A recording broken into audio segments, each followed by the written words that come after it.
Hi mga kainayat, dahil may nag-sponsor ng ulam natin ngayong gabi, alimango, tara, magluto tayo ng garlic buttered crab na may gata. At syempre, kailangan lang po natin linisan ang mga alimango. Kailangan natin brasan para mawala ang mga putik-putik bago natin steam. At sa kawali mga kainay, maglagay lang tayo ng kaunting mantika, ilagay ang butter at igisa po natin dyan ang maraming bawang at ang ating sili.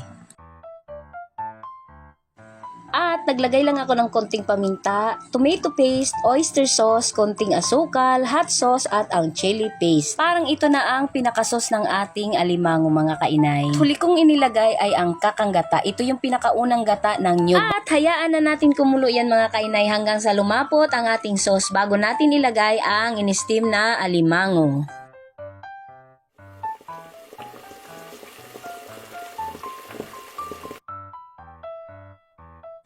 At ayan na mga kainay, luto na po. Sana po ay nagustuhan ninyo ang recipe ng garlic buttered crab na may gata ni Inay.